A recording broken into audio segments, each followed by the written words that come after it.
Personalidades que, através de suas histórias, empresas, serviços e trajetórias de vida, fazem dessa região um lugar especial. Você acompanha a partir de agora Café com a Guarujá. Apresentação Robson Lunardi. A partir desse momento entra no ar o Café com a Guarujá. Muito obrigado aí por sua audiência. Meu nome é Robson Lunardi. Estou falando aqui dessa Orleans centenária, Santa e Bela Catarina, nesse Brasil do meu Deus. Muito obrigado a você que está em qualquer parte desse mundo. Eu cito sempre o exemplo do Robson Franco, lá na Itália, que ouvinte assíduo através da internet, e de qualquer outro lugar dessas galáxias que estão sendo descobertas agora, nesses novos mundos que sondas espaciais estão descobrindo. Talvez estejam nos ouvindo lá. Muito boa tarde a você, do planeta Kepler, que eu estava vendo no noticiário. Muito bonito, é um planeta novo que foi descoberto. Que esperança para a gente, né? Que esperança para a gente. Então, nós estamos aqui no Café com a Guarujá. E eu, toda tarde, tem sempre uma pessoa que passa aqui prosear com a gente, como se diz aqui em Orleans. Eu tenho agora, aqui no estúdio 3 da Rádio Guarujá, no auditório, na verdade, nós estamos fazendo essa entrevista.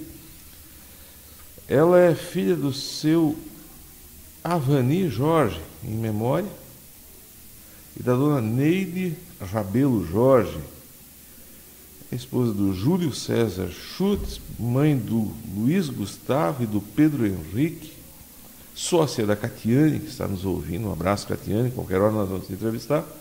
Prazerosamente entrevista a partir desse momento a Nevanir Jorge Schutz, que é bioquímica e proprietária do laboratório Biovita, de Braço do Norte, e de Lauro Miller. E São Lugero também. De São do Gero também, olha só, e que está agora aqui em Orleans, e imagino que teu espírito empreendedor esteja olhando Orleans com uma beleza que ela se apresenta. Um laboratório em Braço do Norte, Lauro Miller, São do Gero. Você é natural da onde? Boa tarde, seja bem-vindo. Boa tarde a todos. Obrigada pelo convite, primeiramente. Uma boa tarde aos ouvintes, né, da Rádio Guarujá, uma rádio que é tão ouvida, tão prestigiada na nossa região. Agradecer o convite aí, né, Robson? Falar um pouquinho da nossa história, então. O Laboratório Biovita, ele tem há 11 anos, né, no caminho aí. E a gente abriu nossa unidade, primeiramente, em Braço do Norte, em 2004, e sempre olhando a região, né? Nosso objetivo é sempre prestar um bom atendimento, alguma coisa diferente do que já se falava em exames, né, em análises clínicas. Aí, um ano depois, começamos a nossa história em Lauro Miller, e alguns anos depois, né, agora recém 4 anos, em São Lugero. Estamos num momento realmente de expansão, né? Eu nasci aqui em Orleans, sou natural daqui de Orleans. Na verdade, a minha mãe é daqui, então, por ocasião, nasci aqui, aí fui criada em Lauro Miller, mas sempre, final de semana, estava aqui visitando os parentes, a minha nona daqui, né? Já falecida, a dona Anita Secone, mas uma pessoa também... Minha família toda daqui, realmente, né? Aqui da praça ou interior? Sim, na verdade é da Serraria, né? Aqui da Serraria. Sim, mas assim que os filhos foram crescendo um pouquinho, vieram para a cidade. Tens irmãos por aqui, tios? Tenho, na verdade, viva aqui em Orleans, tem a tia Bina, né, que é a Alba Rabelo, que certo. É a esposa do popular Teco, né? Todo mundo fala, tio Teco. E a tia Noêmia. Eu tinha um maninho, né, o Mário Rabelo, é falecido já. Então são os 2 tios que eu tenho ainda hoje aqui em Orleans. O Mário era... Irmão da minha mãe, sim. Olha só. O mundo é pequeno. Os teus primos todos estão por aí trabalhando. Estão todos aqui. Então, um time grande aqui em Orleans. Embora cedo? Sim, na verdade eu só nasci aqui, né? A minha mãe optou por fazer o parto aqui e fui criada em Lauro Miller, mas sempre com o coração em Orleans. Teu pai, Avani... Esse é de Lauro Miller, meu pai é de lá. Avani Jorge. Isso. Fazia o que o teu pai? Meu pai era caminhoneiro. Caminhoneiro? Aham, estava sempre lá. Eu acho que é por isso que a gente acabou mesclando, assim, a minha mãe era professora, né? Hoje aposentada já há bastante tempo. E aí mesclou um pouquinho, né? O espírito aventureiro dele e ela, um espírito sempre muito formal, muito educada, né? E aí misturou e veio eu aqui. Tens mais irmãos? Tem um irmão que é falecido, né, de acidente, em 2000, uma situação que deixou a gente um pouco abalada. E uma irmã, que é professora. Ah, tem 2 irmãos. O teu pai caminhoneiro, como é que é Isso. ser filha de caminhoneiro? Olha, na verdade eu sou filha caçula, né? Então eu peguei uma fase dele onde ele já dirigia mais perto, né? Fazia roteiros mais perto. Meus irmãos que chegaram a viajar mais com ele, mas eu não. Que caminhão que ele dirigia? Tem esses caminhão grandão, vamos dizer assim, carreta e coisa. Tem, ali em Lauro Miller tem muito esses caminhão menor, chamado caçamba, Isso, que leva coque, eu nem sei o que é coque, carvão. Isso, produto ali das carboníferas. Na verdade era caminhão desses médio porte, né? Não, carreta, creio que chegou a dirigir, mas como eu te digo, assim, eu sou a caçula, então na minha época 3 filhos já não é fácil de pegar trecho longo, né? Então ele já fazia itinerários mais curtos, né? Mas não, se era caçula, é lógico que ele te levava junto, né? Não, aí eu já não, porque tinha os 2 maiores, aí já ficava aquele. Não. Então eu acabei Quem não é filho de caminhoneiro tem assim como pai, como a profissão de caminhoneiro sendo aquela coisa de aventura, de viajar, de ver algo novo, de ser uma vida... mas eu herdei muito isso. Eu gosto... hoje, eu e o marido, nós viajamos bastante, assim, e até... Eu tenho carteira D. Carteira D? O que é? Para caminhão? É caminhão e ônibus. Tu sabe dirigir caminhão? Ou fosse lá e erraram no fio da raiva? É que a gente tem um espírito bem aventureiro, então a gente até tá olhando para comprar um motorhome agora, para botar a gurizada no ônibus e viajar também. Olha um pouco. só! Então aproveitar as férias um pouquinho da meninada. Incorporar esse espírito do teu pai? Eu sempre tive, assim, acho que é uma característica também do filho caçula, né? O filho caçula, ele tem ele é um pouco... É aquela história, né? O primeiro é de cristal, o segundo é de plástico, o terceiro é de ferro, né? Então, o que dá a gente... o que sobra para o terceiro? E o terceiro já se cria sozinho, né? E eu cresci muito independente sempre, né? O teu pai está aqui em memória. Faleceu que ano? Ele faleceu em 2011. Agora? O meu mais velho tinha 30 dias, ele faleceu. Não foi na estrada, não? Não, ele já... É que eu também... Eles, tanto meu pai quanto minha mãe, são os caçulas, e eu sou a caçula. Então, minha mãe hoje tem 72 anos, né? Então, já não são jovens. Certo. Tu fosse o temporão, né, na história. Mais ou menos, que eu também não tenho mais 15 anos. Claro, mas sendo a filha... A raspa. A caçula, no caso. Sim. Estudasse onde? Eu fiz toda primáriozinho. Minha primário e segundo grau inteiro em Lauro Miller. Vocês eram ali da praça? Sim. Uhum. Te lembra do tempo do cinema? Chegasse aí no cinema ali ou já não existia mais? Não tinha mais, não. Já não tinha mais cinema? Uhum. A enchente estava onde? 74. Eu? Eu ainda estava nos planos. Eu nasci em 79, então eu só conheço a história. Felizmente, década de 80.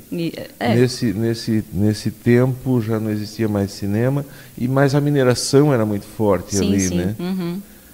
Como é que foi conviver esse tempo? Chegasse a ver greve ali na Lauro Miller? Sim. De mineiros? Eu digo assim, sim, a gente... certamente viver numa cidade, eu vou dizer, para quem está fora de Lauro Miller, porque eu vi em jornal e eu vi em rádio, que ela era muito politizada com relação a leis trabalhistas. Que o mineiro, ele construiu Lauro Miller, ele fez uma parte de Lauro Miller na nossa região, mas sempre teve um movimento muito forte sindical ali. Era isso mesmo? Então, na verdade, assim, a gente que é de lá, né? Como é que a gente enxerga? A mineração, de certa forma, foi uma exploração, né? Então, gerou um dano ambiental e que não ficou para o município. Então, o município entende que os mineiros, né, que é quem de fato faz a extração, não foi valorizado. Então, por isso existia tanto conflito, né? É uma situação de bastante exploração. Eu, particularmente, eu admiro tudo que foi feito, mas eu penso que poderia ter voltado um pouco para a comunidade, poderia ter sido investido um pouco mais na comunidade, em lazer, em bem-estar, em educação, e não aconteceu, né? Foi uma situação um pouco, a gente julga de exploração, né? De exploração mesmo, do Lauro Miller. Tua mãe professora. Sim. Ser filha de professora, eu já teve filha de professora que deu entrevista aqui, dizendo que é a melhor coisa do mundo. E teve outros que disseram, não, minha mãe me puxava puxava nas orelhas, e eu sempre tive que ser certinha dentro da sala de aula. Como é que é ser filha de professora? Eu tenho uma personalidade bem forte, né? E isso também muito por culpa da minha mãe. Eu sempre fui muito disciplinada. Por ser a caçula, o caçula já tem uma rebeldia nata, né? Mas ainda assim eu fui muito disciplinada, eu sempre fui muito corrigida, ao ponto de falar alguma coisa errada, eu só escutava aquele como? Aí eu, opa, o que eu falei? Então, pensa. Então, eu sempre tive uma disciplina extra, né? Em casa e na escola. Por ser filho de professora. Sim. Uhum. Teu irmão falecido. Isso. O que foi com teu irmão? Foi um acidente. Até foi aqui em Orleans o acidente dele. Quanto tempo? Foi em 2000, dezembro de 2000. Tu não dá para não perceber que te toca no coração e na alma? Não, mas é que aquela coisa assim, o pai caminhoneiro, então ele era muito meu pai, né? É tão lindo falar sobre isso. Não vou conseguir, não. Não. Tá certo. Não consigo falar no assunto. Sem chorar. Que assim, ó, o choro é a manifestação mais... Como é que eu vou dizer assim? Mais tua mesmo. A gente... Eu consegui te encontrar agora no programa. Tem que falar isso, tá? E pode ter certeza que a partir de agora o programa vai ser tranquilo. Estava muito tensa. Não, é porque eu tenho dificuldade de falar no assunto. Eu sempre tive uma personalidade muito forte e algumas coisas me abalam. Então eu evito essas coisas justo para não tirar aquilo que eu procuro mostrar, a minha identidade realmente. Certo. Né? Mas algumas coisas mexem comigo. Essa é uma delas. Então, eu sempre, como eu falei, eu tenho uma personalidade muito forte. Eu tenho um perfil muito forte. As minhas ações são muito fortes, as minhas atitudes são muito fortes. E isso eu carrego desde sempre, sabe? Eu lembro de história de quando eu era pequena e já tomando algumas decisões, impondo algumas situações sem, sabe, razão às vezes, mas eu já... Conta da personalidade. Sim, Que signo tu és? 10 de abril, né? Áries. É o bode. O bode chifrando tudo. Eu tenho uma filha que é exatamente assim. Ariano é isso, né? E a Ariane casada com a Ariane, então pensa em minha casa. Mas também tem algumas coisas, né? Do ariano, vocês são extremamente organizados, né? Na verdade o ariano é 880, né? Não tem meio termo, se é para fazer tem que ser o melhor. Certo. Não tem meio termo, né? Tu vai estudar lá na Lauro Miller, vai ter... O que queria ser? Qual era o teu sonho? Tinha um sonho? Então, sempre pensasse em ser isso? Aquela história de criança, né? Eu queria ser veterinária. Eu queria ser veterinária, toda criança quer ser veterinário ou bombeiro, né? É mais ou menos isso. Certo. E aí, enfim, sempre com essa, eu quero ser veterinária. E acordava de manhã, ia lá, alimentava as aranhas da teia, umas loucuras assim de criança. com mosquito? Não, eu não conseguia pegar mosquito, né? Apesar de saber que era a preferência da aranha. Eu ia lá pegar formiga, jogar a formiga na teia. Mas era uma briga, porque não é da cadeia, né? E aí virava em conflito. Ela devia olhar Aí pensa a situação, né? Certo. Ia lá, pegava uma pinça, catava a formiguinha e jogava na teia. Aí virava aquela briga. Até que a aranha jogava a formiga para fora. Mas eu fui descobrir que não era da cadeia depois. É lógico que isso vai ter traços na tua... Dizem que as brincadeiras de criança formam a personalidade, segundo alguns professores que sentaram nessa cadeira que você está sentada. Brincava do que, além disso, com os teus amigos ali em Lauro Miller? Eu sempre fui muito... eu sempre procurei assim, liderar muitas brincadeiras. Eu sempre direcionava, eu sempre norteava as brincadeiras, né? Eu sempre convidava e inventava as coisas, né? Mas a infância da década de 80 é aquela infância de jogar bola na rua, sem compromisso, não existia celular. Raras as casas que tinham telefone, né? Caso vocês tinham telefone? Sim, a minha mãe comprou, na época que teve alguma ocasião de oferta, né, da Celesc, né, da Telesc, né, nas escolas, e ela acabou adquirindo, né, porque os telefones tinham ações ainda, que era uma fortuna. Pagava uma conta que era um salário mínimo de conta. Nossa, absurdo. Era uma fortuna. Sim, sim. Devia ter o quê em Lauro Miller? 50 telefones, não mais que isso. Minha mãe, eu lembro assim dela falar que foi, acho que a segunda remessa de telefonia da cidade foi onde ela já colocou em casa. Então, mas não era comum, não tinha nem para quem ligar, porque não tinha muita coisa, né, para se fazer na época. Não tinha muito telefone para ligar também? Isso, não tinha exatamente isso. Conhecia as pessoas, mas a maioria não tinha, né, telefone em casa. Chegasse a ver assim algum caminhoneiro, alguma amiga ir lá ligar para casa de um filho lá no outro lado do mundo à noite para gastar menos? Na época não tinha muito essa ideia da tarifação, né? Então era questão realmente assim de ir lá e pedir para fazer a ligação, ou deixar o telefone para ou deixar o telefone para contato, né? Às vezes, então, aí era eu lá dando recado para a vizinha, para fulano, ligou tal pessoa, faz tal coisa. Bah, isso hoje não tem. As crianças hoje já têm celular. Isso é história, assim, dizer, no meu tempo era assim, né? No meu tempo era assim. Aí fizesse nesse tempo, primeiro grau em Lauro Miller?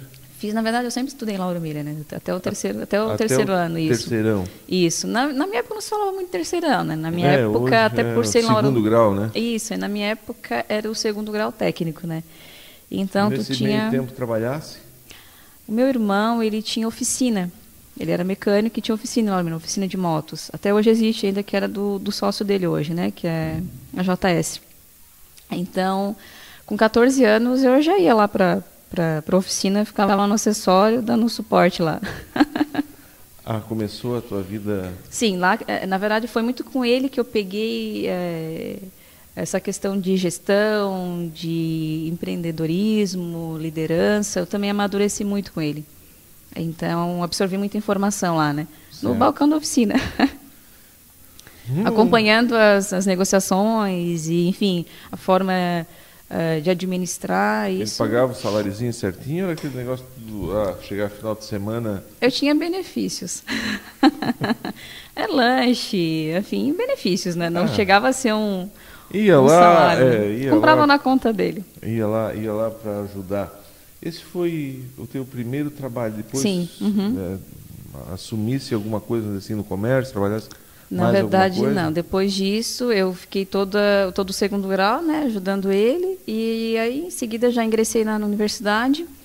Por que fosse escolher o ramo de laboratório, de bioquímica? Então, gostava de aranha lá? Então, voltando à minha história. Eu sempre achei que eu ia fazer veterinária, né? E chegou o segundo grau. O que eu faço? O que eu não faço? Mãe, não.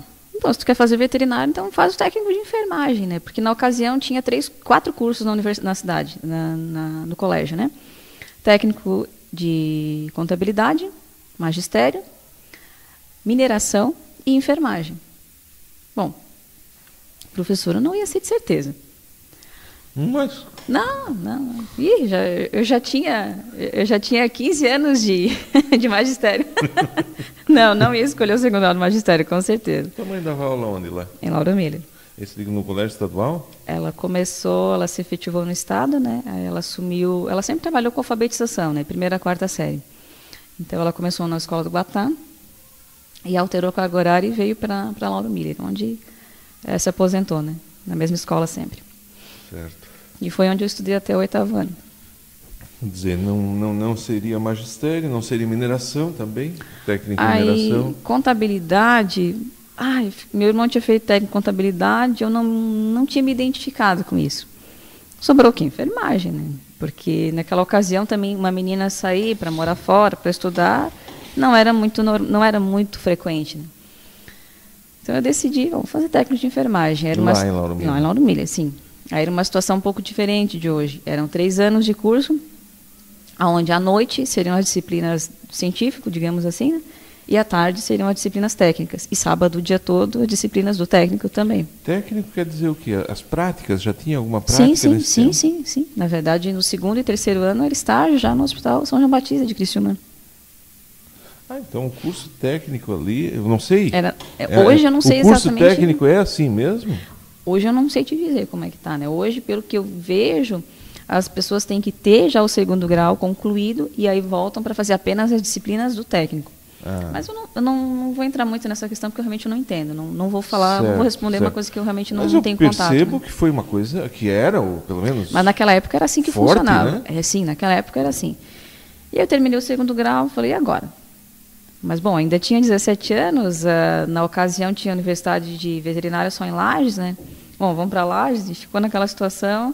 Decidimos, então, fazer enfermagem. Vou seguir o curso de enfermagem. Nem o vestibular fizesse? Sim, na época era para o vestibular, né? Mas eu digo para Lages, não, porque realmente amanhã... mas tu vai embora, tu vai morar sozinha, tu só tem 17 anos. Então, ela preferiu preservar um pouco isso. Então, eu fui fazer enfermagem em Tubarão, que era um pouco mais perto, né? Fiz 2 anos de enfermagem e não me identifiquei. No vestibular? Sim, fiz vestibular. Primeira? Sim. Uhum. Na primeira? Sim. E não me identifiquei com o curso. Na 4ª fase eu iniciei o estágio e realmente eu não me identifiquei. Aí eu tranquei. Depois que terminasse o 2º grau lá, trabalhasse em alguma coisa? Na verdade, eu terminei o 2º grau, já ingressei na universidade e comecei a trabalhar na universidade. Eu sempre trabalhei, sim, sempre trabalhei. Desde os 14 anos que eu já tenho alguma atividade assim. Você já ganhava para... Sim, já pagava a própria faculdade? Na verdade, as bolsas de universidade são um valor pequeno, né? Mas como eu gostava de estar sempre no meio do... Não consigo entender isso. Trabalha dentro da universidade que não dá para pagar o teu estudo. Mas sabe que eu valorizo muito isso? Eu criei muitos laços dentro da universidade, que a gente chama hoje no marketing de networking, né? Eu criei muitos contatos na universidade. Então, eu acho que para a pessoa que sabe aproveitar as oportunidades, mesmo ganhando pouco, vale a pena. Eu não me arrependo e aconselho a todo mundo tomar esse caminho. Por essa questão de networking, sim, os contatos. Sim. Os contatos. Mas eu não consigo entender como é que você trabalha dentro de uma empresa que o teu salário não consegue pagar o estudo. Não consigo entender isso. Eu entendo a tua colocação, mas considerando que é um período, é um período transitório, né, período da universidade, acho que vale a pena, tudo vale a pena. Estágio, trabalho voluntário, ou mesmo bolsista, eu acho que tudo vale a pena. Nesses contatos, conhecesse quem lá? Eu criei uma rede de relacionamentos muito grande, né? Dentro da própria enfermagem, onde eu vi que realmente eu não ia conseguir ser feliz trabalhando nessa área. Aí eu tranquei a universidade. O que se vê lá dentro? Em que sentido? Da enfermagem. O que faz o enfermeiro? A enfermeira é uma profissão muito nobre, né? Mas tem que ter muita dedicação. E eu não conseguia me identificar. Ana Nery, né? Que é o símbolo da enfermagem. Então, é uma filosofia, é uma opção de vida, né? Porque tu não tem horário, tu vive a tua profissão, realmente. E eu admiro demais as enfermeiras. É uma vocação, é mais que é um dom. Eu acho que até é um dom. Olha só que bonito tá falando isso. E exatamente por não me identificar que eu preferi não, vou pensar melhor. Então eu tranquei a universidade e fui fazer farmácia bioquímica. Fiz novo vestibular. Para entender essa questão de enfermagem, assim, é uma dedicação ao doente. Para quem não entende, igual a eu e a minha querida ouvinte em casa, é aquela freira de hospital de uma vida toda ao lado do doente, é isso? É que tu vê o sofrimento das pessoas, tu conseguir atender bem e não absorver, não sofrer, não levar para casa, não adoecer com aquilo, é um dom realmente. Num país que tem condições de saúde como o Brasil, acrescenta-se isso ainda? Tem que pensar isso também, né? Então, as condições de trabalho são difíceis, tem que ser uma dedicação muito grande. Então, realmente, não foi meu perfil. No dia a dia, vamos dizer assim, aquela pessoa que está ao lado do médico, o médico faz uma cirurgia e vai embora. E o enfermeiro que fica ali com a pessoa, cuidando. Isso. Talvez a palavra que me veio seria essa, o cuidado. É o que cuida. Sim, é o que zela, é o que orienta, é o que acompanha. É muito importante, né, o trabalho da equipe de enfermagem, de modo geral. Né? Hoje eu consigo ter eu acabo trabalhando hoje, né, tenho uma equipe grande também no laboratório. E eu vejo que a gente é muito dependente hoje da enfermagem, em todos os sentidos. Né? Eles são excelentes funcionários. Isso. Bonito isso. Não te encontrasse? Não. Não te encontrasse? Não me encontrei. 2 anos de faculdade? Sim, 2 anos. E aí chegar em casa e dizer para tua mãe, não é isso que eu quero? Ela ficou muito feliz, porque enquanto eu sempre quis trabalhar como veterinária, ela sempre quis que eu fizesse farmácia. Sim. Deu. Ela sempre teve o sonho que eu fizesse farmácia bioquímica. Eu cheguei em casa, mãe, não estou gostando. Eu fiz, por mais que a mãe tenha dito para mim já fazer, no vestibular, farmácia bioquímica, eu, na minha teimosia, tomei outro caminho, mas eu vi que estou errada, mãe. Não estou feliz. Então, tranquei, iniciei, na ocasião tinha muito cursinho pré-vestibular, né, fiz um cursinho e ingressei no vestibular para farmácia. Aí, para farmácia. Farmácia, na ocasião, hoje o currículo não mudou, né? Mas na minha ocasião, como é que funcionava? Tu fazia 3 anos e meio de farmácia integral e depois mais 1 ano e meio para análises clínicas, que seria o que a gente chama hoje de bioquímico, né? Certo. E a farmácia daí era só farmácia? Isso. Farmácia, na verdade, te preparava para habilitação ou em farmácia, ou em indústria, alimentos ou análises clínicas. Aí a minha universidade só tinha habilitação para análises clínicas. Certo. E foi onde eu realmente me identifiquei. Eu sempre tive um espírito empreendedor, mas eu só fui identificar isso na universidade. Aí mudou, fez o vestibular novamente. Sim. Como é que tem que começar tudo de novo? O Eu básico consegui. lá era igual, né? Eu consegui absorver algumas matérias, né, que eram Claro. do básico, mas, enfim, estaca zero. Mas a espinha dorsal daí da bioquímica, o que é? O que passou a fazer? Qual era a diferença entre um e outro? Entre... A farmácia que tu fazia antes e a bioquímica?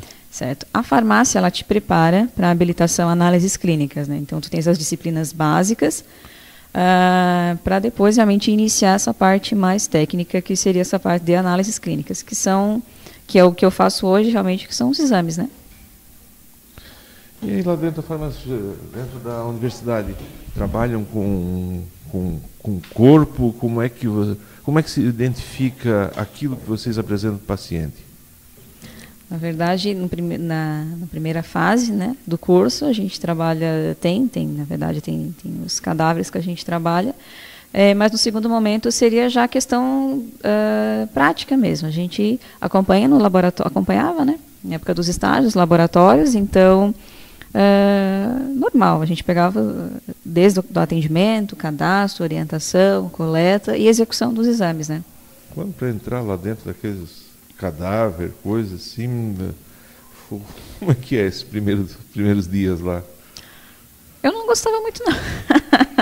Não tinha muito. Mas é pouco, assim, é pouco tempo. Na verdade, é questão realmente de disciplinas básicas, né? Tu precisa entender, tu precisa conhecer. De anatomia. De anatomia, né? Aí você vai entender a bioquímica é encontrar, é detectar, é enxergar uma doença? Isso, na verdade, é auxiliar o médico no diagnóstico, né? Então, para tudo, hoje a gente consegue diagnóstico através de exames, seja de imagem, seja exames de sangue. Então, o laboratório de análises clínicas, o Biovita, enquanto empresa hoje, realmente foca isso, né? É a questão do diagnóstico através dos exames. O que é que auxilia vocês para encontrar isso? Gente, hoje, além de uma equipe grande, bem qualificada, a gente tem excelentes equipamentos, né? Equipamentos que realmente dão suporte e uma garantia muito grande para o diagnóstico. O equipamento são microscópios. O microscópio hoje é 1% do laboratório, né? Então, realmente, é que tem vários segmentos, né? Tem algumas situações que tu consegue identificar através da imagem, então realmente tu amplia e tu vê no microscópio. E tem algumas que tu precisa dosar, umas que tu precisa realmente identificar através de equipamentos, né?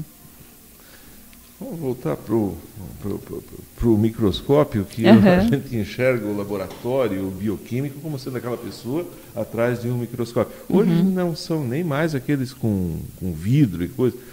Eu vi alguma coisa antes da pré-entrevista, eletrônico? O que, que é? O porquê, a pergunta é essa, por que o microscópio te ajuda a detectar alguma coisa? Hoje a microscopia a gente usa basicamente para estudar alguns micro-organismos, né? Então, um exame de urina. Então, a gente precisa do auxílio do microscópio para ampliar essa urina, mesmo a gente fazendo alguns processos tipo centrifugação, a gente concentra, mas ainda assim, para enxergar exatamente o que tem nessa lâmina, a gente precisa do auxílio do microscópio para ampliar. É como uma lupa, muitas vezes maior, né, mas é uma lupa. Na verdade, a gente amplifica realmente a imagem para entender o que tem ali. Se tem cristais, já vai direcionar o médico. Tem uma possibilidade de formar cálculo. Tem bactéria, então já tem possibilidade de ter uma infecção. Então, tudo aquilo que a gente reporta, que a gente está vendo, auxilia realmente o médico no diagnóstico e um tratamento mais correto, né? Mesma coisa a fezes, a gente analisa as fezes através do microscópio para ver se tem algum ovo, algum cisto, alguma estrutura que realmente caracteriza. Alguns exames como o coprológico funcional, no exame de fezes a gente consegue dizer se a tua dieta está sendo bem absorvida, se aquilo que tu come está sendo bem absorvido, através do que sobra realmente, né, da digestão. Então o microscópio ainda hoje é muito utilizado e vai ser sempre utilizado, é uma ferramenta que não tem como não ser usada, né. A descoberta lá da penicilina, né? Eu acho que foi na história a gente aprende que um grande salto na humanidade foi através na verdade foi sem querer, né? Mas isso é mais para a farmácia realmente, né? Mas realmente foi sem querer. Ele acabou deixando lá e aquilo criou um mofo, um bolor, né? Que a gente chama. E aí dali ele viu que aquilo ali era um pouco resistente, que nada que se criou ali ao redor, né? Naquela estrutura, então ele entendeu que aquilo ali matava as bactérias. Foi daí que descobriu, foi no sem querer mesmo, né? Um acidente, na verdade. Um acidente, né? Mas que foi realmente o marcador, né, da mudança. Mas isso realmente é mais na indústria farmacêutica. Isso é um ponto muito importante mais para a farmácia, realmente, né? Quer dizer, a bioquímica, ela auxilia o profissional médico. Sim. É por isso que hoje, assim, cada vez mais o profissional médico ele depende do laboratório. Sim. Tu imagina, vai numa consulta. Tu vai falar o que tu está sentindo, né? Mas o médico vai apenas acreditar na tua palavra. Ele precisa de algumas ferramentas para confirmar a suspeita dele. Então, através dessas ferramentas, ele tem exames de imagem, exames de sangue, exames de fezes, exames de urina. E uma outra situação também que é muito legal que a gente está trazendo hoje, trabalhando muito a divulgação hoje, são os testes genéticos, que além de tu falar o que tu está sentindo para o médico, ele pode fazer um mapeamento, pode te rastrear realmente para ver o que tu tem chances de ter. Então, por exemplo, hoje se fala muito em intolerância à lactose, intolerância a glúten. E através desses testes genéticos que o Biovita está trazendo, a gente consegue o quê? A gente consegue ver se tu tem a doença ou se tu tem chance de desenvolver essa doença através de um estudo genético. Essa palavra que surgiu agora há pouco, né? Intolerância à lactose. Isso. Me parece que é uma daquelas ondas novas que chegam aí. É o ovo de 20 anos atrás, né? O que é isso? Na verdade, existem algumas linhas, né? Eu respeito muito esse espaço para falar, exatamente por isso, porque a gente tem que entender algumas situações. Primeiro, o leite, ele é um alimento que a natureza fez para ser consumido de imediato, né? Leite materno, leite de qualquer animal foi feito para aquela espécie naquela ocasião do nascimento, né? Certo. E a gente acabou estendendo. Eu nunca percebi. Mas ele tem proteína, né? Sim. Na verdade, o melhor alimento que existe é o leite, né? É o melhor alimento que existe. Tanto que todos os mamíferos, né? Assim que nascem, eles já têm que tomar leite. O nome é mamífero graças ao leite. Isso. Coisa lógica que a gente nunca pensa. Não para pensar, né? Então, a gente tem que pensar... por que antigamente não se falava tanto em intolerância à lactose? O leite era consumido praticamente em seguida, que era tirado, né? Independente da espécie, seja leite de vaca, cabra, égua, baleia, leite é leite. Só muda a concentração de gordura, de acordo com a espécie, né? Foi criado o queijo para conservar isso, talvez, é isso? Mas o leite enquanto in natura, né? E tem que ser consumido o mais rápido possível. Na hora, pouquinho, meio-dia talvez no máximo. E esses processos todos que a indústria criou de tornar em pó, de tornar apto para caixinha, né, o processo HT, e isso tudo acaba alterando um pouco a proteína do leite, né? E essa proteína que acaba se tornando o que a gente chama de alergeno, ele acaba passando numa malha do intestino que não era para estar passando. E ele, por isso que hoje se fala tanto em intolerância à lactose. Na verdade, o que existe muito hoje é intolerância à proteína do leite. Mas são todos testes que, através do estudo genético, a gente consegue realmente orientar melhor. Né? Proteína. Por isso que há 10 anos atrás não se falava em leite em caixinha. 15 anos, não sei quanto tempo que chegou o leite em caixinha. Por aí. Era leite em saco plástico, se guardava na geladeira, tinha que ferver dentro tinha um de casa. tempo, né, de uso ali estourando, 5 dias, né, que é o pasteurizado de hoje, né? Certo. E eu lembro que quando chegou esse leite em caixinha, o pessoal dizia assim, tu não sabe o que é isso, porque não precisa mais sujar a panela para... Não tem mais leite fervido, derramando dentro de casa. Tinha uma panela que até assobiava. Quando... Isso eu tinha essa na mãe, tinha mesmo, é verdade. Hoje isso tudo desapareceu, né? Mas apareceu aí a intolerância à lactose. O que é que quem tem intolerância, o que é de sintoma? O que pode estar sentindo? As pessoas reclamam muito dor de barriga, desconforto assim que consome algum derivado do leite, estufamento, alguns desconfortos realmente gástricos, né? Intestinais. Certo. Aí tá, vai no médico, ele pede esse exame que vocês fazem. Sim. E isso é rápido, é uma coisa... É um desses exames que vai no laboratório, se tem, aí não consome mais leite de caixinha? Ou tem um tipo de leite que pode... Existe, quando é de fato, né, existe o diagnóstico. Para a intolerância à lactose, existe hoje alguns produtos sem lactose. Mas isso é feito através da orientação médica, nutricionista, é um acompanhamento bem profissional, né? O médico que conhece. A questão da AIDS faz em... Quem assiste tem um filme muito legal, O Tempo Não Para. O Tempo Não Para. E no tempo que eu fazia museologia, o professor... Na faculdade ele pediu para a gente fazer uma poesia, exatamente isso, o tempo não para, eu vejo um museu de grandes novidades. O que eu quero dizer com isso, que o Cazuza e outros, Renato Russo, grandes poetas desse Brasil e do mundo, perderam a vida por uma doença chamada síndrome da imunodeficiência, a AIDS, né? Como é que está isso? Acho que nós não vamos falar aqui se tem muito em Braço Norte, se tem em Orleans, como é que está essa questão. Enquanto profissional, assim, como é que está? Nesse tempo do filme, quem observa o filme era assim, era a mesma coisa que o terrorismo, era falar sobre o Estado Árabe, era o Estado Islâmico, era uma coisa de outro mundo. Certo. E hoje tem uma evolução, né? Me parece que a gente consegue conviver com a doença. Como é que está isso? Sim. Bem, a AIDS não escolhe, né? Não escolhe idade, não escolhe sexo, não escolhe rosto bonito. Ainda existem... Sim, tem um índice muito alto. Mas sempre naquela situação assim, ó. Aquele rapaz ou aquela moça bonitinha não vai ter, tem. Então, assim, o cuidado tem que existir sempre, a prevenção tem que existir sempre. Não tem como, não é uma situação que estampa. A pessoa que tem e pronto. Ela pode ter adquirido de N maneiras, mas tem. Está ali. Então é uma situação que a gente sempre orienta muito, muito a prevenção.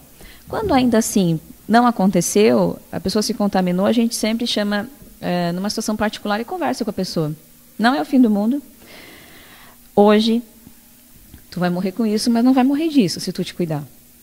Então, a gente sempre usa essa palavra, né? Bonito isso. Vai morrer com isso, mas pode não morrer disso. Desde que tu te cuide, né? O Brasil é pioneiro e é referência no mundo com relação ao tratamento. É uma das poucas coisas que a gente pode falar bem hoje do Brasil, é isso. O tratamento de AIDS e câncer funciona. Basta tu querer, né? Tu tem que ir lá na... O coquetel aquele... Funciona, Já foi muito pior, né? O que é o coquetel? O coquetel é um mix, na verdade, de antirretrovirais, que são medicamentos realmente que inibem a replicação. É um vírus Como todos sabem, esse vírus ele fica replicando, e quanto mais ele replica, mais ele consegue ganhar força, até que chega um momento onde ele leva realmente à imunossupressão. Replicar o que é? É como se fosse, aumenta a família, está multiplicando. Né? Só que quando certo. se fala em vírus, a expressão é replicar. Certo. Mas está se multiplicando, está O aumentando. vírus não consegue se matar, ele? Existem bastante estudos, existe algumas linhagens que eles não sabem ainda explicar o porquê que essas pessoas conseguem realmente ou não se contaminam ou com o tratamento zero a carga viral. Isso é um estudo realmente bem intenso. Tem alguém que melhorou? Sim, principalmente existem alguns relatos de crianças que nasceram, né, foram contaminadas ou no parto, ou na amamentação, enfim, da mãe. E essas crianças com tratamento realmente conseguiram zerar. Eles não têm como afirmar ainda que estão curadas, porque isso é a longo prazo, né? Mas a princípio dosando não consegue mais achar, não consegue mais identificar realmente, quantificar, né, o vírus. Mas é uma situação nova, é uma situação que eu aposto muito na cura, eu aposto muito que daqui a alguns anos a gente realmente vai ter uma notícia muito positiva sobre isso. Mas hoje a gente trabalha muito além da prevenção, é a questão realmente do cuidado da pessoa. A pessoa tem que realmente aceitar o tratamento. Né? Esse caso, você falou, tem caso de criança que nasce Sim. e melhora? Então, não dá para dizer se está curado, claro, né? Claro. Isso claro, o tempo vai mostrar. Não né? é uma regra. Mas o que se sabe é que essas crianças que foram submetidas tanto ao tratamento da mãe, enquanto gestante, né? E depois do nascimento receberam mais uma sobrecarga alta de coquetel, essas crianças realmente conseguiram zerar a carga viral. Agora, por quanto tempo, isso não... Isso deve, sim, para uma mãe que recebe, ou para uma família que recebe um exame assim zerado, deve ser um... Com certeza. E a gente... Por um outro lado... Pode falar. Estendendo, né, para o laboratório, sempre a gente prefere entregar uma notícia boa, né? Então... Eu ia te perguntar o que você vai falar. Deve ser um momento assim muito... Como é que faz para entregar um exame de alguém que tenha um HIV positivo? Na verdade, a gente sofre junto, né? Porque é uma situação onde o próprio governo já tem uma normativa onde tu faz, se dá positivo, tu é obrigado a chamar o paciente para uma recoleta e repetir esse exame. Então já é uma situação que a gente fica triste junto. A gente não quer fazer isso, mas precisa.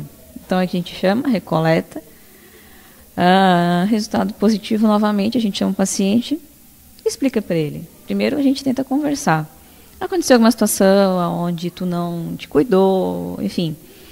E nessa conversa a gente explica, né? Olha, aconteceu que tu te contaminou. Não é o fim do mundo.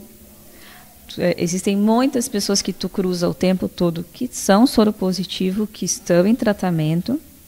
E tu tem que levar para casa isso, que tu vais morrer com isso, mas não vai morrer disso se tu fizer a lição de casa. Por um outro lado também, assim, a própria convivência não é mais aquele preconceito do tempo do filme do Cazuza, o tempo não para, né? Beijar, vamos só lembrar isso. Beijar na boca pode. Pode. Apertar a mão pode. Deve. Abraçar pode. Isso faz bem para todo mundo. Tem um negócio disso de dar 5 abraços por dia, né?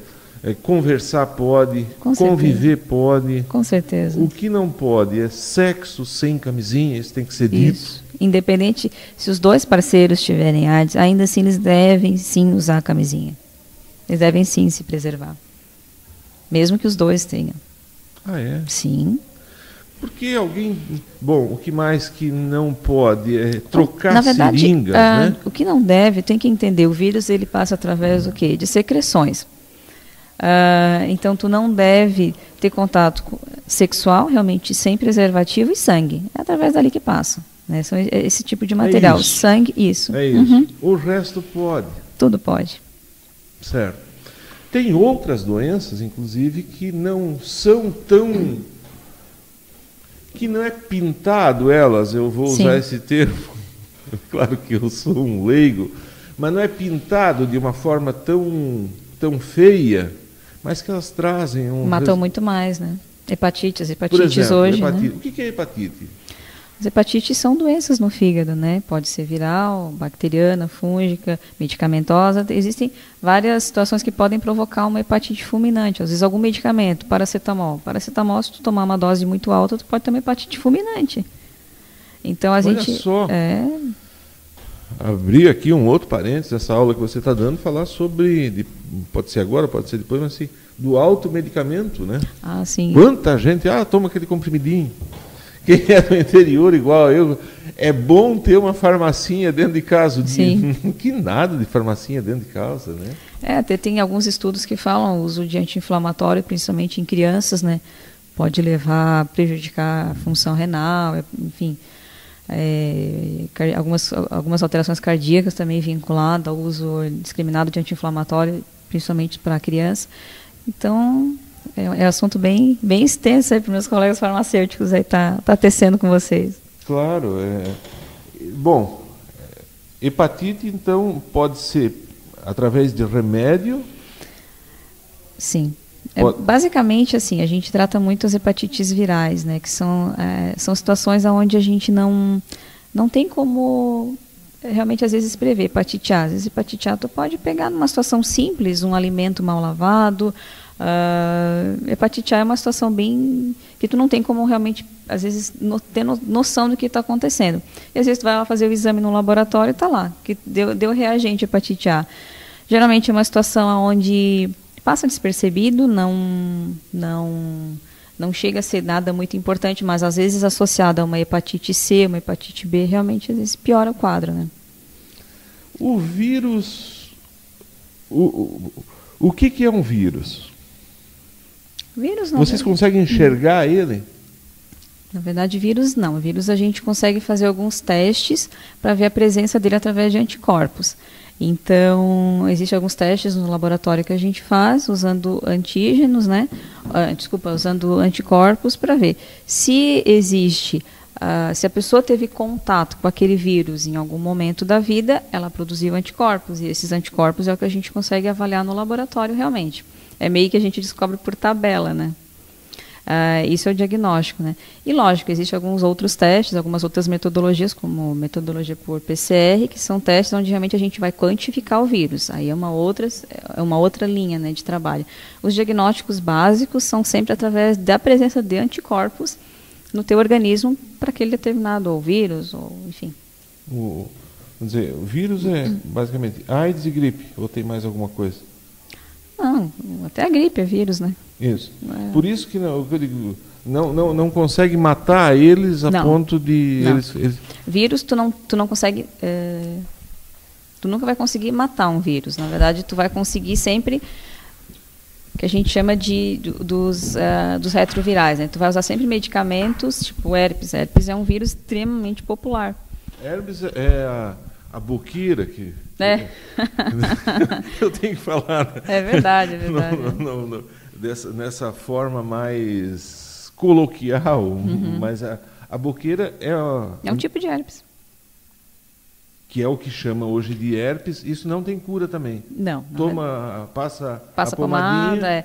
Todos os medicamentos, ou pomada, é tudo na base de retroviral, que vai fazer o quê? Ele vai inibir a replicação viral, realmente. Não vai conseguir eliminar. Diferente de uma bactéria que tu consegue matar, o vírus tu não consegue. Tu consegue só inibir a replicação. Mas em algum momento, tipo herpes, em algum momento que a tua imunidade baixou, em alguns estágios, algumas oscilações hormonais, a tua imunidade baixa e o vírus consegue replicar e aparece de novo. Para pegar, vamos dizer assim, para fazer esse exame no laboratório, como é que vocês fazem? Sangue. Coleta pelo sangue? Exatamente, porque tu produziu os anticorpos contra aquilo e fica circulante. Então, a gente direciona, tu quer avaliar o quê? Eu quero avaliar herpes. Então, a gente vai lá e faz exame para herpes. Não, por uma questão de curiosidade. É muito... O microscópio que vocês enxergam isso lá dentro? Assim, isso não é uma reação através de microscópio. Isso é uma reação, na verdade, que a gente faz dependendo da metodologia. Tu pode fazer em látex, que é uma metodologia onde tu coloca os antígenos ali, né, para reagir com os anticorpos, alguns equipamentos para dosar, e depende realmente a técnica, depende da solicitação do médico, porque geralmente o médico já prescreve. Eu quero desse jeito. Eu quero esse exame através dessa metodologia, ou imunofluorescência, ou PCR, ele já coloca através do que ele quer, né? entender um pouquinho disso. É lógico que não estamos aqui para colocar o laboratório, mas é bom a gente entender, ou pelo menos tem essa curiosidade da profissão de vocês. Como é que é essa luminofluorescência? Quimiluminescência, tem imunofluorescência, são técnicas realmente de laboratório, né? São o que vocês levam o dia a dia para dar o resultado. O que são perfeitos, vamos dizer assim, vocês... Sim, são extremamente precisos, realmente, eles têm uma sensibilidade muito grande para atender essa necessidade do médico, né, para o diagnóstico. Sempre foi assim ou tem aparecido coisa nova no mercado de laboratório? Como é que... O que tem hoje de mais específico, digamos assim, aquilo que vai trazer o melhor acompanhamento, o melhor resultado hoje são os testes genéticos, realmente, né? Isso é uma identidade tua. Tu nasce com isso e tu não vai alterar. Então, realmente, os testes genéticos hoje é o que tem de melhor. Você está falando de DNA? É através, na verdade, da pesquisa de DNA, realmente. Então, tu vai lá na base, né, na tua cadeia, realmente, né, amplia e vê tudo isso. Através desses testes genéticos, realmente, que tu consegue. A gente até fez uma palestra agora, dia 8 de julho, para os médicos aqui de Orleans estiveram prestigiando também. A gente convidou todos os clínicos da região de Uruçanga, alguns de Criciúma, Lauro Miller, Orleans, São Lugero, Braço Norte, alguns de Tubarão. A gente organizou um evento lá na Churrascaria Castelinho, em Braço Norte, para abordar justo isso, esses testes genéticos que a gente está trazendo agora. Trouxemos um palestrante, né, um mestre na área de biologia molecular, realmente para estar falando sobre o assunto. E o que foi dito na palestra? Foi abordada exatamente essa nova tendência, né? Esses testes para, por exemplo, que as mulheres falam hoje. Depois que eu engravidei, eu não consegui mais perder peso. Eu não como nada, eu não consigo emagrecer. Então, várias respostas a gente trouxe nessa palestra, realmente, né? Exatamente esses testes que a gente chama de teste nutrigenômica, é um mapeamento que faz, onde vai te dizer exatamente o que tu pode, o que tu não pode e o que tu deve ou o que tu não deve comer. Por isso que, vamos dizer assim, tem muita gente que é magro. Aquela família é de magro. E tem aquela outra família, os Lunardi. Praga dos Lunardi, puxou Lunardi, são gordos. Os Romanha são magros. Eu estou falando desses dois sobrenomes porque são os meus, sim, tá? Sim. Mas todo mundo vai ter preconceito aí e vai colocar na família o resultado daquilo que é na vida. É mais ou menos por aí, não está errado esse raciocínio? Não está errado. Fulano puxou os Lunardi, fulano puxou os Romanha. Por aí? É isso mesmo. Esse estudo ele mostra exatamente isso. Ele mostra determinados alimentos que tu não deve comer porque tu vai ter uma dificuldade na absorção, ou o mínimo que tu comer já vai ser totalmente absorvido e realmente vai ter mais dificuldade de emagrecer. Uma coisa muito legal, principalmente na nossa região que trabalha muito esporte, tem um teste que a gente faz que norteia assim, meu filho quer ser jogador de futebol. Beleza, a gente faz um mapeamento genético dele e a gente consegue dizer, olha, desiste, porque, lógico, não nessas palavras, mas o laudo realmente ele apresenta, a tua musculatura ela tem um perfil mais para explosão, esportes de explosão ou esportes de impacto. Então, isso através desse teste genético realmente consegue apresentar essas informações. Então não tem nem idade para isso, não precisa ser... Não, é a tua identidade, tu já nasceu como uma digital, faz uma vez só na vida. Desde quando fazem esse teste? Chegou agora? Lógico, é coisa recente. Recente. Na verdade tem quase um ano. Agora a gente realmente está trabalhando a questão dos médicos para entender um pouco mais disso, porque foi lançado, mas não foi explicado, né? E é uma situação nova, realmente, né? As pessoas têm um pouco de dificuldade de entender, porque isso era mais experimental, era mais a nível de grandes laboratórios, grandes centros de pesquisa, e realmente agora está saindo. Isso para as pessoas que têm interesse. Então, por isso que a gente organizou esse evento. Eu lembro de um tempo que, quando disseram a primeira coisa descoberta, a grande descoberta da ciência, como sendo a penicilina, né? Que foi um salto. Isso foi lá em 1900 e pouco, faz 200 anos. Sim. E que nada, um médico me disse que nada tinha sido descoberto até hoje a respeito, um grande salto. Aí alguém disse, não, foi a descoberta do DNA. Só que a gente não entendia como sendo isso alguma coisa. Quer dizer, realmente, então, se tudo tem as tá digitais, no teu DNA, aquilo... Tudo está no teu DNA. Tu já nasce, é a tua identidade. Então, assim que tu nasce, tu consegue já mapear e rastrear muita coisa. Fala um pouquinho do teu laboratório. Quando é que você pensou em ter o teu próprio negócio?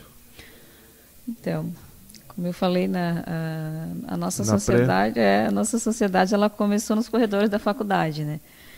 Então, duas meninas sonhadoras, com perfil empreendedor, decidiram, então, vamos abrir uma sociedade? Vamos abrir uma sociedade. Estamos juntos, então vamos lá.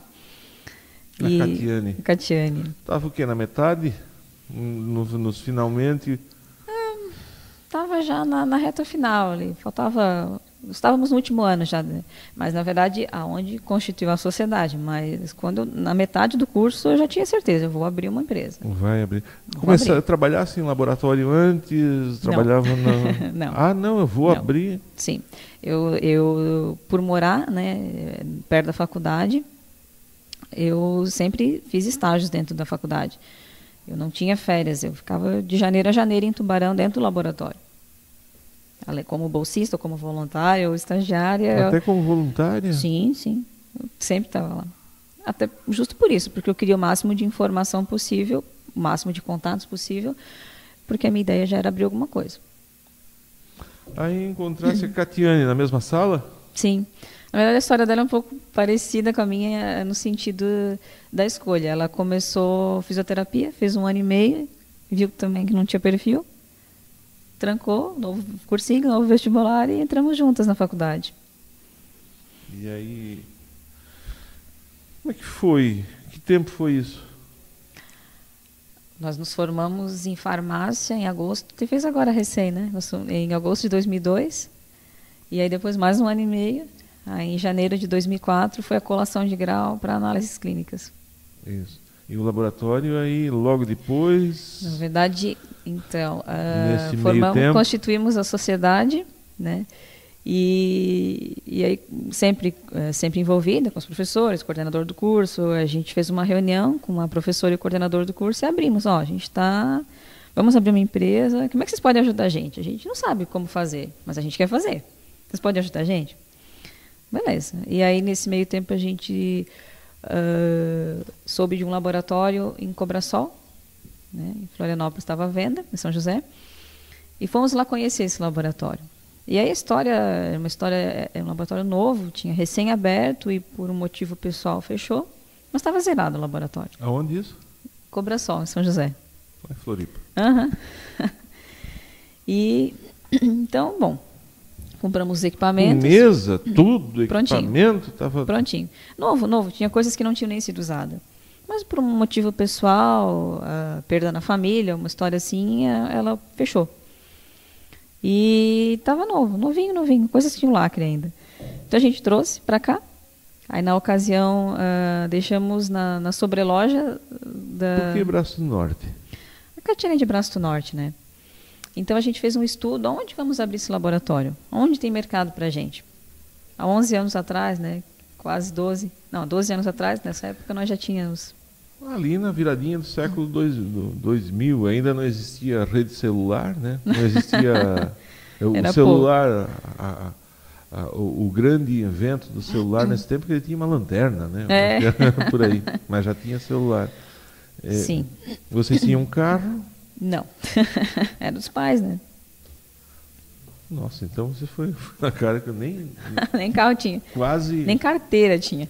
Não tinha carteira, não tinha dinheiro também não, porque um acadêmico. Não, o recurso era pequeno realmente. Mas então fomos até Florianópolis, vimos a professora junto, porque a gente não tinha a capacidade de julgar, né? Como é que é o nome da professora? Vamos citar o nome dela aqui, né? Rosiméria Amaral. Ela é de Florianópolis. Eu era monitora dela, né? Então eu tinha um contato muito, muito bom com ela. O que é ela monitora? O monitor, na verdade, é aquele aluno que, de certa forma, tem alguma identificação com aquela disciplina, né?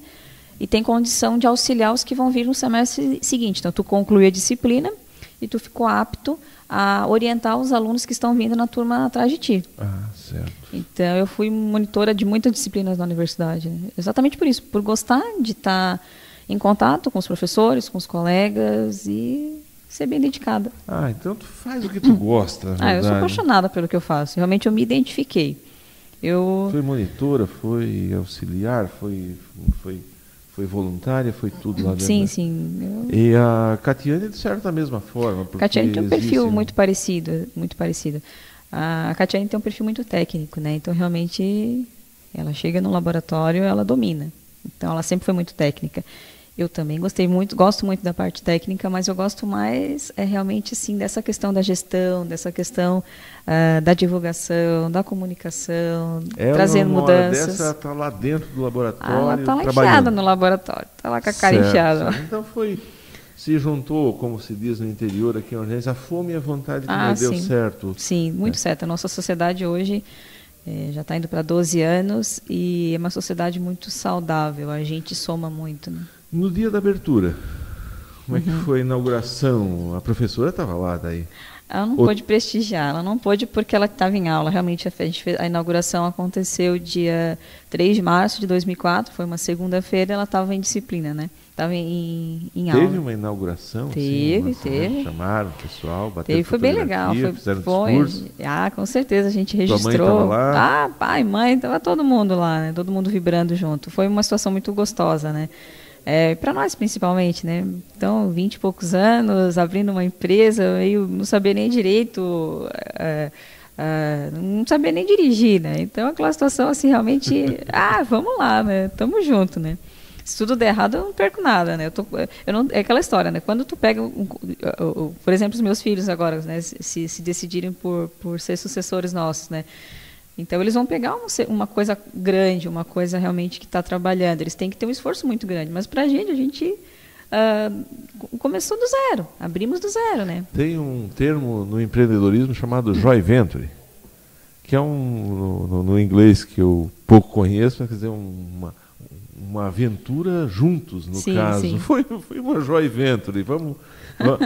Lógico que o pessoal reconheceu. Nossa, a gente foi muito... no primeiro momento... Teve uma receptividade? Muito grande. A gente sempre se orgulha muito disso, né? Então a gente pensa assim, poxa, 2 meninas recém-formadas, jovens, solteiras, com uma garra muito grande, né? Com uma vontade muito grande de trabalhar e de vencer. Mas a gente pensou, exame todo mundo faz. O que a gente vai fazer de diferente? Bom, vamos trabalhar alguma coisa diferente. Então, desde então, a gente inova. A gente já chegou oferecendo liberação de resultados em pouco tempo. Vocês também empreenderam, vocês inovaram, esse é o termo. A gente tinha que ser diferente, né? Tu imagina, 12 anos atrás, 2 meninas entrar numa cidade onde tinha 2 laboratórios masculinos grandes. E respeitados, e até hoje são. E a gente é muito contente, a gente tem um relacionamento muito bom com todos os colegas. Onde a gente trabalha, a gente tem um bom relacionamento, né? Mas exatamente por isso, a gente sempre chega no sentido, eu não quero o que está bom, eu quero o que ninguém está fazendo. Eu quero oferecer um mercado diferente, a nossa proposta é diferente. A começar que a gente já começou usando o vermelho, né? Enquanto todos os laboratórios na época usavam aquela cor mais sóbria, né? Um verdinho, um azulzinho, a gente já chegou com vermelho. Vamos mudar tudo, vamos revolucionar, né? Quebrar tudo. Então, a nossa proposta sempre foi diferente. Então, fomos pioneiras em tudo. Fomos pioneiras em prazos de liberação, em resultado online. Nesse caso, como é que é hoje o laboratório de vocês? Então, prazo de liberação, vamos dizer, prazos. A gente consegue em algumas horas. Na verdade, contando... Tem. Sim. Algumas horas, não é? Isso. Dias, horas. Em 2 horas tem alguns resultados que já estão liberados, né? Então, é uma coisa que a gente fica muito, muito orgulhosa de contar. 2004, né? Abrimos em Braço do Norte. Em 2005, estendemos para 5 de setembro de 2005, estávamos inaugurando em Lauro Miller. E em agosto de 2012, inauguramos em São Ludgero. E todas as nossas unidades, elas têm a mesma identidade, elas têm as mesmas características. E a gente viu que começamos a... Bom, estamos com 3 unidades, agora está ficando pequeno. O que nós vamos inventar? Então, surgiu as análises veterinárias. Criamos o laboratório veterinário também, com uma proporção também grande. Veterinário, que isso aí é completamente maluco. Tem gente que hoje se automedica sem ir no médico, sem passar em laboratório. Isso. Colocar para animais é uma coisa completamente diferente, né? Na verdade, os animais, assim como os seres humanos, eles também têm doenças, eles precisam... O médico veterinário, assim como o médico humano, ele também precisa de suporte para o diagnóstico. O animal, pior do que o ser humano, ele não fala.